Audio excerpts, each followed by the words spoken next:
Sistematización formal de la investigación.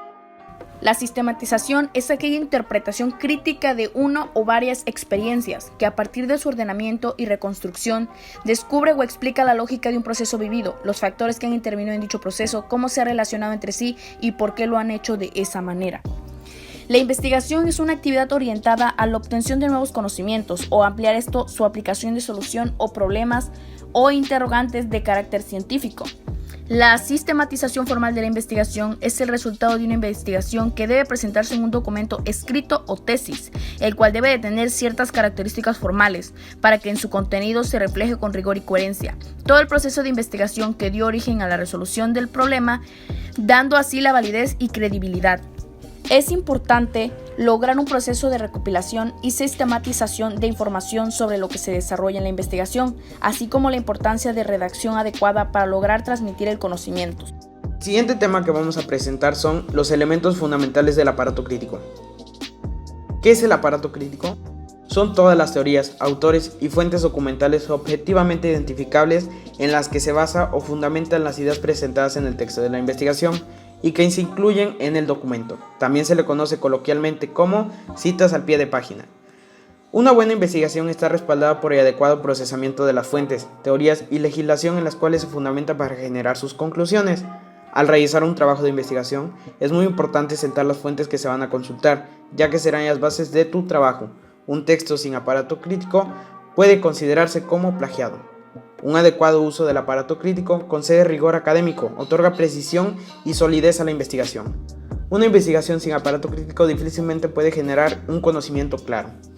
Existen dos criterios formales de citación del aparato crítico. El modelo Chicago, diseñado por la Unidad de Chicago hace más de 100 años, para efectos de una investigación jurídica se opta por este modelo, ya que es el estilo de citación tradicionalmente empleado por la comunidad académica. O el modelo APA, diseñado por la Asociación Americana de Psicología, APA por sus siglas en inglés, en la década de los años 30 del siglo pasado. A continuación, veremos algunos criterios generales del empleo del aparato crítico en la investigación. 1. Referencias bibliográficas. Son los libros, la principal fuente de referencia para reforzar el criterio que se presenta en la investigación. Si la cita es de un solo autor, se utiliza el siguiente ejemplo. Si el trabajo incluido es una obra colectiva, se utiliza el siguiente ejemplo. 2. Referencias a artículos académicos, conocidos como hemerografía. Se realiza como la cita es de un texto especializado en la materia jurídica incluida en una publicación académica, dando brevedad y precisión sobre un tema tratado. 3. Referencias a textos de internet o las fuentes electrónicas. Se debe proporcionar la dirección del sitio web donde fue consultada la fuente de referencia y la fecha de la búsqueda, ya que las páginas de internet están en constante cambio y existen páginas donde la información no es confiable. Utilizando el siguiente ejemplo.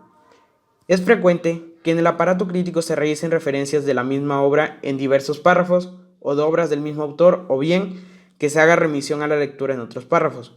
Para realizar estas referencias se debe hacer uso de indicadores claves. Estos son los siguientes.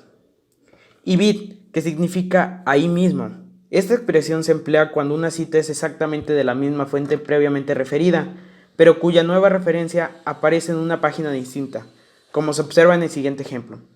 IDEM, que significa lo mismo. Se emplea cuando la cita es exactamente de la misma fuente y en la misma página.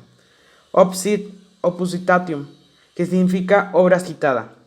Se emplea cuando se hace referencia a un autor o texto previamente citado en referencias anteriores, poniéndose después de otra cita, como se observa en el siguiente ejemplo. Confer, que significa confrontarse o compárese. Se utiliza para comparar, complementar o identificar la idea situada con otro autor. Videtur, véase. Este indicador es usado cuando se invita al lector a complementar la información con otra obra en concreto, para que la fuente se vea como un complemento de lo escrito, como en el siguiente ejemplo. El uso de las citas hechas en el cuerpo de texto de la investigación son usadas para fortalecer las ideas y conceptos que se presentan en el texto mediante la referencia a fuentes concretas. La labor de dichas citas es proporcionar solidez conceptual a una idea personal. Tienen que seguir algunos criterios como los siguientes. A. Que sean breves, porque si se hacen amplias distraen la atención del lector y se pierde el hilo conductor del cuerpo del documento. B. Que tengan la relación directa con la redacción del párrafo. Nunca haga citas al pie de página que no estén relacionadas con el texto, porque puede entenderse que las colocas para rellenar espacio y no para justificar planteamientos. C. Que no queden aisladas del cuerpo del texto. Si las citas son colocadas y no se comentan, parecerá que solo hace uso de ellas para incrementar el espacio del texto y no para reforzar sus ideas. Es importante seguir los criterios formales adecuados antes expuestos para dotar de orden y veracidad al texto de su investigación.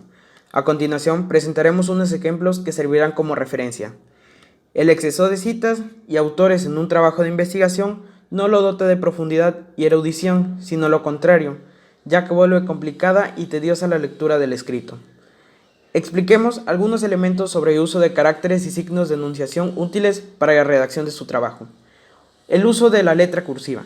Se utiliza cuando se quiere destacar un concepto, una idea o una cualidad, y también cuando se emplea un término en otro idioma. El uso de letras negritas. Cuando se quiere destacar un concepto enfatizado, su importancia. 3. Uso de paréntesis. Cuando se coloca una oración subordinada dentro de un párrafo. 4. Uso de guiones largos. Cuando en una oración se inserta un concepto, un autor o una teoría. El uso de comillas altas. Cuando se quiere dar a entender un sentido irónico o distinto al concepto original y para hacer citas referencias dentro del texto. Uso de comillas bajas o angulares, haciendo citas textuales dentro del documento. Traen referencias dentro de ellas al texto de origen, ya sea en el párrafo o al pie de página. También se usan para la definición de un concepto. Compañeros, yo les voy a hablar acerca del tema del plagio académico y en qué consiste tal subtema. Tomemos como ejemplo una investigación jurídica que se resuelve a través de una hipótesis variable y confiable. Es decir, se hace un análisis y un procesamiento adecuado de los datos que se ven reflejados en las conclusiones subjetivas contenidas en dicha hipótesis. Podemos decir entonces que todo lo anterior es una investigación. Dicha investigación es producto del esfuerzo y la dedicación personal hecha por la persona que planteó dicha hipótesis, basada en fuentes confiables o estudios hechos por sí mismo. Una característica que se resalta sobre todo sobre estas hipótesis o este tipo de trabajos es por la originalidad propia que le da dicho autor. Es decir, eso es lo que caracteriza dicha obra de las demás o de trabajos parecidos o del tema igual. Como muchas veces el conocimiento que se emplea en dichos trabajos no solo es de un aprendizaje sino de fuentes de consulta externas, se puede decir que dichos trabajos a veces tienen influencias teóricas y dogmáticas de diversos autores. Entonces, una vez dicho esto, se debe decir que dicho conocimiento adquirido y o investigado de otros autores se debe dar crédito por el conocimiento que se ha adquirido o utilizado en el trabajo. Como dicho trabajo contiene ideas o influencias de terceros, se debe hacer reconocimiento y o empatizar hacia los autores, de lo contrario el trabajo sería considerado un plagio. El plagio es cuando se ocupan estas ideas o conocimientos sin el consentimiento previo de los autores o su reconocimiento en dicho trabajo. Vamos a profundizar más o vamos a dejar un poco más en claro el anterior, dejando en concreto el concepto de plagio. ¿En qué consiste el plagio? Según la Real Lengua de la Academia Española, el plagio es considerado el acto de copiar lo sustancial de obras ajenas, dándolas como propias. Es decir, el conocimiento de terceros no se reconoce y se considera como propio. En esto consiste el plagio. ¿Y por qué es importante no hacer plagio en obras intelectuales? Bueno, por la simple razón de que esto se considera un robo intelectual. Es decir, estamos haciendo o aboliendo las ideas de otras personas o el trabajo de otras personas, cuyo trabajo les costó y fue un esfuerzo hecho por ellos mismos. Es totalmente una negación al conocimiento utilizado de los terceros, por lo tanto, es un robo y es antiético. Muchas veces El plagio cometido no solamente es copiar tal cual algún fragmento, alguna canción o algún párrafo de algún texto. Muchas veces este plagio puede ser de manera directa o indirectamente. La manera directa es cuando se utilizan tal cual las palabras o los textos o las canciones tal cual están. Y de manera indirecta es cuando se da alguna redacción, una paráfrasis o alguna referencia. Es decir, esto es para matizar el robo de dicha propiedad intelectual, para que no se haga tan obvio, entre comillas, dicho robo. Y bueno, a continuación les voy a hablar sobre los distintos tipos de plagio que existen para evitar su uso y saber cómo identificar en alguna obra si existe algún plagio. Bueno, entonces comenzaremos con el plagio directo. ¿En qué consiste el plagio directo? El plagio directo conoce en el no reconocimiento del autor original en la cita que se realiza en el cuerpo del texto por no usar comillas o bien por no estar citado de manera crítica. Dicho de otra manera, tenemos dos ejemplos que se nos dan aquí. Tenemos un texto original que dice lo siguiente. Para la filosofía política, el término constitución es comúnmente utilizado en su sentido originario para denotar cualquier ordenamiento estatal de tipo liberal. Un ordenamiento es aquel que la libertad de los ciudadanos en sus relaciones con el Estado esté protegida mediante oportunas técnicas de división del poder político. Dicho texto es original, se encuentra entre comillas, y al final del texto se encuentra el autor, su obra, el año, el país y dicha página de la que proviene dicha obra. Aquí estamos mostrando un ejemplo de cómo se hace citar conocimiento de terceros de manera correcta sin cometer plagio.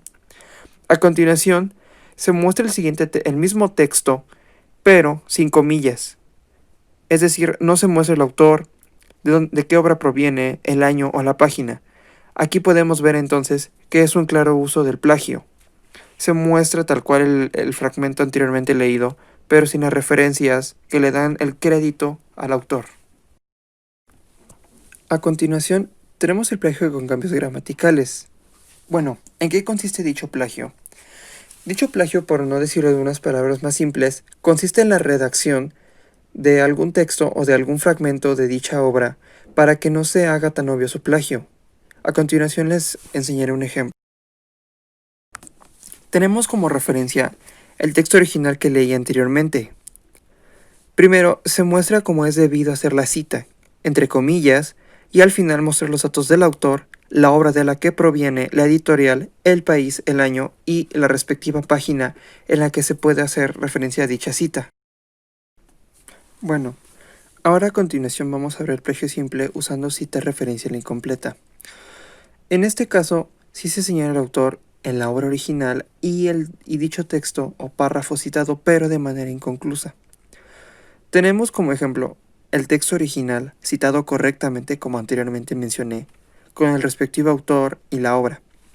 A continuación tenemos el mismo texto plagiado puesto tal cual pero sin hacer la cita completa al autor, es decir, solamente se menciona el nombre del autor, la obra de la que proviene, mas no se hace mención de la página ni el año en el que fue publicado. Esto es considerado entonces una referencia incompleta y por lo tanto es un plagio porque no se le está dando el debido crédito a la obra citada. A continuación, vamos a ver el plagio con comillas sueltas. Cabe mencionar que muchas veces este tipo de plagio se realiza de manera inconsciente por un descuido ortográfico. A continuación, diré el por qué. Bueno, dicho plagio normalmente se realiza porque las comillas que se ocupan para hacer la cita al texto original no se cierran. Por lo tanto, esa parte de la cita hecha se puede considerar que es parte de la obra intelectual del mismo autor que está realizando la obra. Entonces, por lo tanto, es un plagio. ¿Por qué? Porque muchas veces las comillas no son cerradas, entonces podemos decir que esa parte que no está cerrada o que está fuera de las comillas es parte de la obra y no es idea de un autor o tercero. ¿Se pueden poner las referencias? Sí, están bien puestas las referencias debido al autor, a la obra de la que proviene, el año, la editorial y la página, pero si no se hace el cierre de comillas como es, se considera un plagio. Y bueno, esos serían los tipos de plagio que existen en cuanto a obras literarias. Bueno, ahora les haré mención a algunos puntos que ustedes les pueden servir de ayuda para cuando realicen trabajos originales y revisen ciertos puntos para no cometer un plagio, como los anteriormente mencionados. El primer punto es que confíen en su conocimiento y la capacidad que tienen ustedes mismos para desarrollar sus propias ideas. Muy bien, dicho esto, podemos decir que entonces se puede partir de la humildad intelectual que deben tener cada uno de ustedes para reconocer que una tesis es la pequeña aportación que se hace a la ciencia jurídica. Como segundo punto, hablando en cuanto a la redacción, debe ser natural y original, que se escriba con sus propias palabras y una vez que se tiene eso se piense en el conocimiento que ustedes mismos pretenden transmitir. Para una buena investigación no se identifica sino la cantidad de párrafos que se ponen o las citas, sino por la precisión y la capacidad de síntesis, es decir, ser concisos en cuanto al conocimiento que ustedes quieren dar a entender. Como tercer punto, la recomendación es que utilicen el aparato crítico de los elementos metodológicos que deben ser adecuados para su obra, como se ha explicado en los párrafos anteriores. Un uso correcto de dichos aparatos críticos le da una seriedad y uniformidad al contenido de su investigación, la cual les va a ejemplificar una mejor transmisión del conocimiento que ustedes buscan realizar. Y ahora, como último punto, y en mi opinión personal creo que de los más importantes en cuanto a ética, no se les olvide no cometer el plagio, ya que no es un engaño a ustedes mismos, sino al lector que está confiando en que dicho conocimiento que está leyendo es de su propia autoría y no tomado en terceros. Recuerden que si van a hacer citas de autores o de terceros, deben hacer los debidos créditos, de lo contrario serían cometiendo un plagio y por lo tanto recuerden que es un robo intelectual. Y como abogados, eso sería antiético.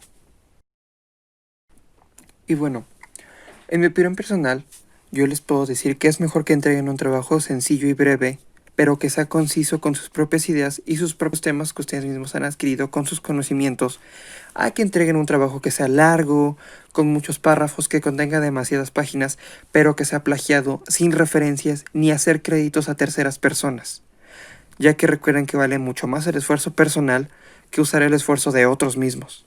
Y bueno, de antemano esto sería todo de mi tema y muchas gracias por la debida atención que prestaron. Formalización final del trabajo de investigación. Una vez considerados los elementos del apartado crítico para ser empleado en el trabajo de investigación y analizados también los elementos del plagio para ser evitados, hay que realizar la revisión del contenido de lo que hemos escrito en el documento.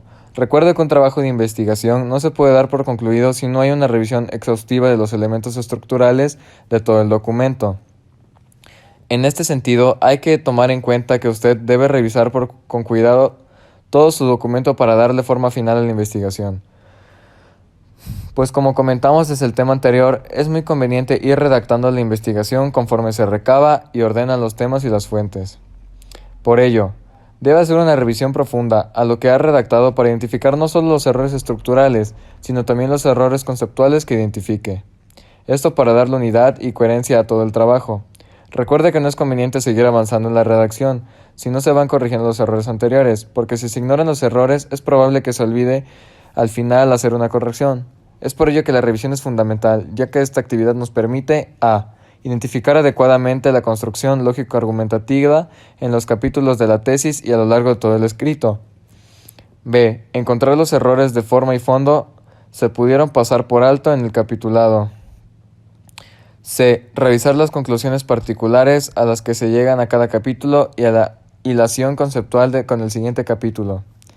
D. Se pueden establecer los elementos concretos que aparecerán en las conclusiones e incluso en la introducción del documento. Ahora bien, usted debe identificar que en todo su documento existe una síntesis y transmisión del conocimiento, que se propuso generar desde el protocolo de investigación, que la hipótesis planteada analizó el problema proponiendo soluciones a lo largo de todo el capítulo. La síntesis del trabajo de investigación implica identificar que todos los datos y resultados obtenidos se hicieron mediante una interpretación adecuada, de manera que se realiza con argumentos adecuados que llevan a elaborar unas conclusiones generales de forma coherente y en un sentido uniforme. Para identificar la adecuada labor de síntesis y transmisión del conocimiento, así como los conceptos en el documento, se sugiere seguir el orden temático que se presenta a continuación.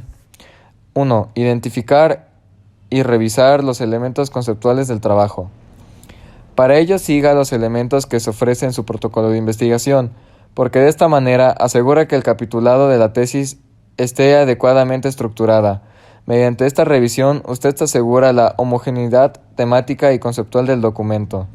2. Revise los elementos formales de redacción de todo el texto. Ya se ha insistido en la importancia de una adecuada redacción, pues la precisión lingüística en el texto de la tesis permite una mejor transmisión del conocimiento logrado a lo largo de toda la investigación. Recuerde, la forma lingüística adecuada implica fortaleza conceptual en el fondo de trabajo. 3. Posteriormente redacta las conclusiones, la introducción y el índice general. Una vez hechas las revisiones de fondo y de forma, puede redactar las conclusiones generales de la investigación. Y por último, la introducción. Recuerde que estas son las dos partes del documento que se redactan al último, pues no se realizan si no se tiene contenido de todo el texto, ya que se basan en ellos, el principio y el final del texto. Prepare la presentación final del documento. Ella implica preparar el texto final para su entrega y posteriormente defensa según los criterios establecidos por el Centro de Estudios Superiores de Materia del Derecho Fiscal y Administrativo, TFJA. Yo les hablaré de la estructura formal y final de la tesis.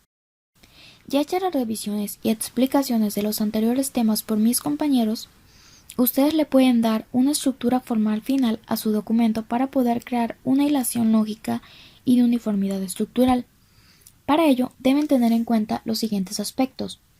En cuanto al formato, debe usar los siguientes criterios para la presentación de su documento. Primero, al ser una tesis para obtener el grado de maestría, debe tener al menos 100 cuartillas. Segundo, adecuación del formato. Letra Arial 12, color negro, alineación justificada, espacio entre líneas de 1.5, espacio entre párrafos automático, sangría en primera línea de 2 centímetros, interlineado automático, marginado de 3 centímetros por lado. Tercero, adecuación del aparato crítico. Letra Arial 11, interlineado sencillo entre líneas, alineación justificado, espacio entre párrafos, anteriores a 0 puntos y posterior a 3 puntos, sin sangría. Y por último, cada capítulo inicia en una nueva página. El título de cada capítulo debe ir centrado en mayúsculas negritas sin subrayado. Cada subtítulo es en negritas y en margen izquierdo. Redacción de las partes concluyentes. Una vez concluido, se puede entonces redactar las conclusiones y la introducción de la investigación. Estas partes solo pueden redactarse en función de lo que se ha escrito. Así, se procede a redactar las conclusiones de la investigación. Las conclusiones generales son las ideas que llegan después de considerar los datos y conceptos desarrollados. Las conclusiones implican la demostración y justificación de la hipótesis planteada. Es así como se articulan de manera lógica con base en todo aquello que se planteó, conforme a lo demostrado y fundamentado. Las conclusiones no son afirmaciones gratuitas, son el resultado de un proceso argumentativo desarrollado metódicamente en toda la investigación. No deben ser muy extensas, pues sintetizan la hipótesis y los objetivos planteados. Algunas recomendaciones para hacer las conclusiones son: preséntalas de manera ordenada, que siga un orden lógico. Escríbala en párrafos cortos. Está concluyendo en el cuerpo de su documento. Lo ideal es que cada conclusión no tenga más de 10 líneas. Realícelas de manera concisa. Cada conclusión tiene que tener un punto concreto. Deben ser objetivas, deben estar fundamentadas, que no incluya elementos nuevos. Deben justificar la hipótesis planteada en el protocolo. Las conclusiones son la respuesta de la hipótesis. Las conclusiones son un elemento fundamental en toda investigación, son el culmen de la investigación. Es decir, el investigador logró comprender, desarrollar y argumentar la solución de la hipótesis planteada. Son la primera lectura del evaluador en la tesis, ya que sin leer primero las conclusiones y en función de ellas evalúa todo el documento. Una vez redactada la conclusión, se podrá redactar la introducción. La introducción es de vital importancia en todo trabajo de investigación, ya que es el preámbulo del documento, el contenido y metodología empleado para el desarrollo y ejecución de la investigación. La equivocación de redactar la introducción antes es un error metodológico, ya que la introducción cumple con el propósito de brindar información general acerca del contenido, objetivo, metodología, límites y propósitos de la investigación. Así entonces, ¿cómo se puede redactar una introducción si no se cuenta con la suficiente información de toda la investigación. La introducción es la primera parte estructural de la tesis. Su contenido depende de todo lo presentado en el capitulado y en las conclusiones. Algunas recomendaciones para hacer la introducción es: exponga de manera general el tema. Presente los elementos esenciales del protocolo de investigación, que incluye el problema en concreto que analizará, los objetivos que persigue y la hipótesis planteada. Refiera a una metodología empleada, en términos generales, que los métodos de investigación que usó, las fuentes de referencia y los materiales. Diga algunos elementos formales. La introducción debe estar redactada de modo sencillo. Una vez redactada la introducción, en función del contenido de su investigación, sigue la bibliografía general. Se proporciona una relación ordenada de todas las fuentes de consulta a lo largo del trabajo de la investigación, incluyendo libros, artículos y legislación.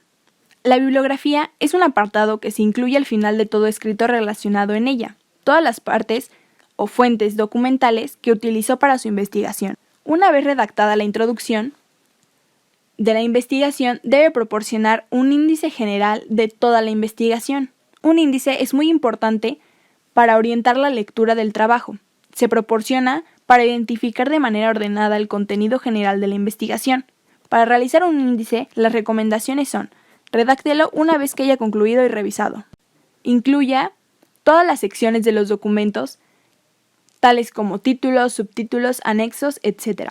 Incluya la página exacta donde se localiza cada apartado. Realícelo de un formato fácil de comprensión. Formato final del escrito del documento. Como todo documento, debe tener un formato formal para ser presentado en el Centro de Estudios Superiores en materia de Derecho Fiscal y Administrativos. El documento contenido debe tener el siguiente orden. Portada. Debe contener los datos de la institución, título de la tesis y la persona quien ha hecho la investigación. Agradecimientos. En una página que se encuentran algunas líneas, se agradece y se dedica la obra según el autor a la persona o instituciones que quiera hacerlo. Para esta se recomienda ser lo más breve posible. Índice. Incluye y ordena el contenido de la tesis. Introducción. Ingresa al lector en el tema y en el contenido que tiene la investigación. Desarrollo capitulado. Es el contenido desarrollado de la investigación. Conclusiones. Se colocan después del desarrollo de la investigación y son precisamente el cierre del trabajo. Bibliografía. Es la relación que tiene la obra con las fuentes consultadas. Finalmente, debemos recordar que toda obra requiere tiempo, dedicación, esfuerzo. Por eso es que ésta debe revisarse con atención antes de ser entregada. Y finalmente, cuando ésta es entregada, debe causarle alegrías y satisfacción al autor de la misma. Agradezco el tiempo entregado por ustedes y la atención brindada para la exposición de este tema.